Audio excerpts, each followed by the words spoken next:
Howdy, folks. High value DMD. Don't just give me your subscription, but please let me earn it. Let me earn your like and let me earn your comment. This video is called Dentistry is a Sexist Career. If you don't know me, I will be graduating here in just 94 days as a licensed dentist, and I can't wait. I'll finally make an income here on the channel. I talk about things such as career, and navigating the world as a young man and making yourself the best version that you can be. I talk about money, relationships, things of that nature. Let's get into this video. Share screen. You may be wondering, that's an interesting title, man. Why are you saying dentistry is a sexist career? I'm going to show you. I'm not even going to beat around the bush. Here is Augusta University Dental College of Georgia. Let me ask you, does this make sense right here? How many students is this? That's 96 total students. Why is there a majority females in the class? When I was growing up, I was told that all of us are equal. Maybe we come from different backgrounds and we have unequal socioeconomic statuses. We have unequal things that we're good at.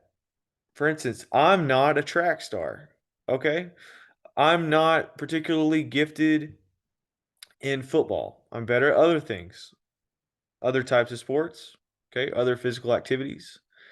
I'm pretty good at school. Some people may not be gifted in that way. So we are unequal in many ways, but we are equal in opportunity, in the ability to try. I'll say that. Okay. I was taught that growing up. Now that we are 2012 and beyond, there are narratives being perpetuated that we have to atone for the systemic racism, systemic sexism, systemic ableism, systemic whatever isms of the past. And that the sins of the past, they must be atoned, and to do that, we must move forward with certain measures and mechanisms. I believe this right here is a coordinated effort to atone for the sins of the past that a majority men were dentists. And that was a thing for a variety of reasons. And I did not live through that era, but culture was different. More females decided to stay home, and some people could argue, well, that there was oppressive factors that kept them from pursuing a career. And I'm sure that there were cultural barriers, and it was weird for a woman to do this and that and go to college. And yes, I understand that. I acknowledge that. I accept that those were phenomenon. Okay. The economy was also much different back in the day. We were able to much easier. We could survive on one income a lot easier. Okay. So women didn't necessarily have to work outside of the home. There were more homemakers out there. And nowadays, dual incomes are much more common. For a sizable portion of my life, we were a one income household with in my family growing up, and then we had to transition into a dual income household. My mother had to go work. So all of that I acknowledge. All of that I will cede, and I understand, and I'm sensitive to those ideas.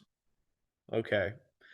Sensitive to the ideas that there were less females in dentistry for a variety of reasons, whether maybe, yeah, there was some sexism, and others just culturally and economically. Okay. But here we are in 2024, and we are supposed to be beyond that. Everybody has equal opportunity to try, and we will let people sort themselves out on their own to wherever they want to go. Right here, though, we have majority females in this class. I will guarantee you that a dental school can have any variety of applicants in their seats. They could have a majority, like a 90% Asian in a class. They could have 90% white male in a class. They could probably do 90% Hispanic in a class if they so wanted. Black applicants, maybe. There are historically black colleges. What I'm getting at is there's not a shortage of applicants. I think that this is a coordinated effort. There are plenty of male applicants that apply every year, and I would like to have statistics that would show the percentages of males rejected from dental school. If this school wanted to, they could have 50 and 50. They could have it equal, or they could have it equal to the representation of our population. And I think that females typically are 50.5% to 51% of the population. This is not representative of our population. This is a coordinated effort, in my opinion, to atone for the sins of the past. This is some weird diversity, equity, inclusion. Let me show you that this isn't just an isolated occurrence. This is the University of Florida's homepage. This is all public information. I, in no way, am seeking to defame these schools. This is what they're putting out for us to look at. 93 enrolled students, 59 female and 34 male. And I'm going to just sit here and calculate the percentage of that. 59 divided by 93 is 63.4% of the class. Is that equal? Is 63% of our population in the United States female? No, it is not. This is not equal. This, by definition, is sexism. They are favoring, they are favoring females over males in this profession. In this scenario, in this selecting of students. And I don't think that's right. I think it should be 50 and 50. Isn't that fair? Isn't that equality? Or are we not looking for equality anymore? Here's Stony Brook University, School of Dental Medicine, application data. Let's take a look here. So we have entering fall, okay, and we have 2014 to 2023. All right. We have applicants, this number, and then right here. I think I'm going to assume that this is the amount of applicants or in the class, okay? Of the offers made, it doesn't break it down by gender to what offers were made to who. But so we're sitting here and males in the minority, but we happen to go up for males a little bit in percentage, okay? But it's still unequal. This is systemic inequality right here. By definition, we have 55%, 2018, 55% female, 44% male. And we go in 2021, we now have 51.8 and 37.5. Okay. All right. And then right here, boom. Look at this. Look at what happened. This, this might be, I may be reading this incorrectly. This may just be total applicants. There may be a vast majority of applicants applying to this program. I'm not sure. Please let me know in the comments below if you can read this better than me. So this may be, I don't know. There may be less applicants to this school. Okay, so this may not be the best example, but hey, this shows you I'm not trying to push a narrative. If I've got something wrong, please let me know. Okay, but all I know is this isn't equal. So if someone is sitting here, they would say, oh, this is unequal. This is a problem. We need to get this more, right? There's all these players in the background with all these narratives. It, okay, in a scenario, let's just say in a scenario where men just simply were not interested in dentistry, okay, but a majority of women were interested in dentistry. Is that a problem?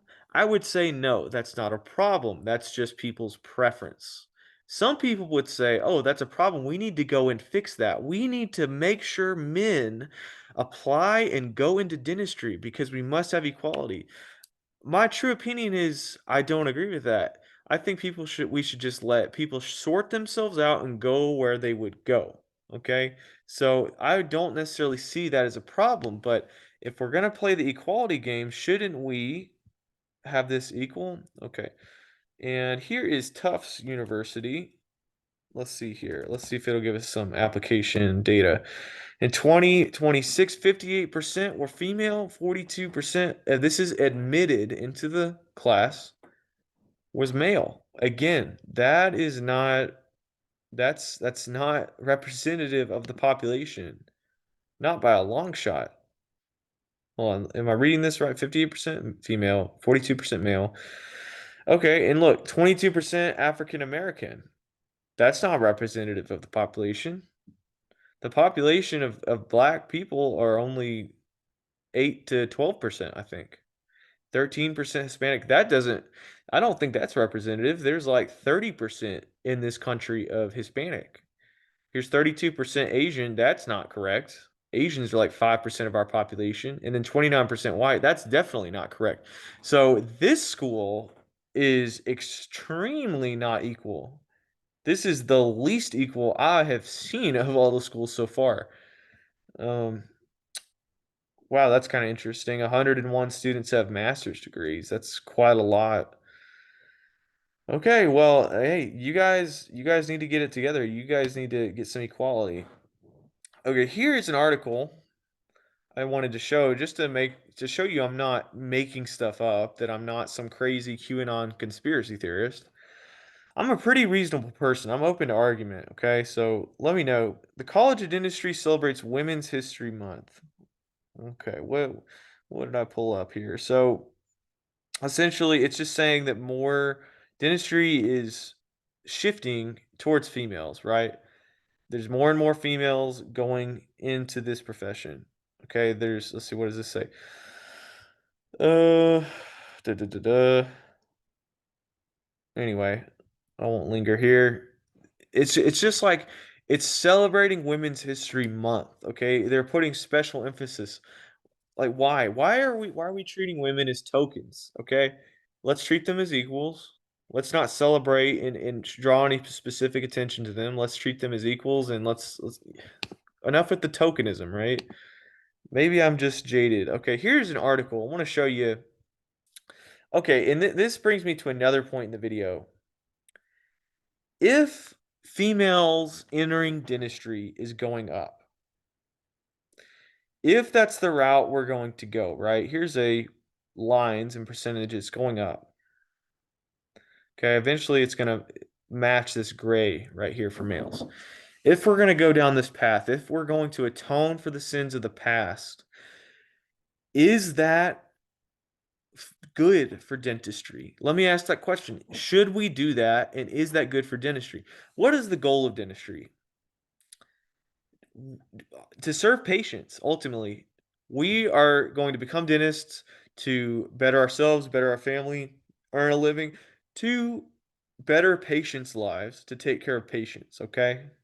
We need to increase access to care, and that's a buzzword that you'll hear a lot in articles coming out of the American Dental Association. We need to increase access to care, right? Okay, just to show you I'm not a lunatic and I'm not making stuff up. Okay, let's search part-time. Scrolling through. Okay, in 2009, female dentists were twice as likely to work part-time as their male counterparts. 16.1% versus 8%. Okay. And then let's see. Female dentists who had graduated within the last 10 years were almost 3 times as likely to work part-time, 14% versus 5%. Okay, so here's in data and statistics, right? More women are going to go part-time. More women are entering into dentistry than men. So, for the good of public health, if we want to increase access to care, is increasing the number of female dentists in dentistry the best thing for the public? I'm just asking questions. I would say no. If anything, it should be 50-50. We should be equal. Okay, but even then, access to care potentially could be an issue. There's another article that I read that women, and it may be in this one, women are more likely to work in metropolitan areas. Okay, where we are lacking access to care is in the rural areas.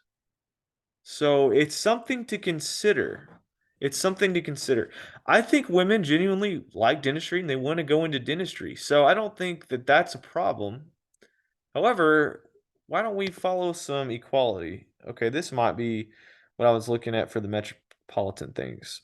I'm just going to read this. The dental workforce is increasingly diverse. I'm quoting from sagepub.com. This study analyzed gender differences in dental practice. Okay, skipping down. The proportion of women working in dentistry increased from 24.5% to almost 30%. Overall, female dentists are more racially, ethnically diverse. more likely to be foreign trained, and more likely to work in pediatric dentistry than males. The likelihood of female dentists working as employees part time or in metropolitan areas was 1.2 to 4.2 times greater compared with male dentists. Okay. This is what I want to hone in on. This is a decreasing access to care right here. Part time or metropolitan areas. Female solo practitioners, this is good. They're more likely to provide services to children. Okay, so those are good things. Anyway, the point of this video is to ask questions, to make people think. Am I against females going into dentistry? Absolutely not.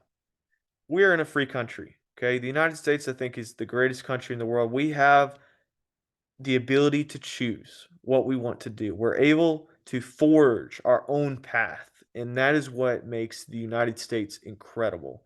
And I think if there's any woman out there who aspires to be a dentist, they have the right to go and chase it. Chase it to the very end and go achieve that goal. I want to buck up against the common narrative. I don't want to just go with what everyone is saying and be in an echo chamber and just say, yeah, yeah, yeah, more women in dentistry. Let's take a step back and let's consider this and let's talk about this. Okay? And I made a previous video about dental school debt, and I'll make more videos to come about that. We need to ask ourselves honest questions. Let's take a step back and ask ourselves, is this right? Is this good? Should we do this? Just like if I'm going to perform a procedure on a patient, I should always ask myself, is this the best thing for this patient? Something to think about. Let me know what you think. I hope I earned your comment. I hope I earned your subscription, comment, and like. As always, until next time.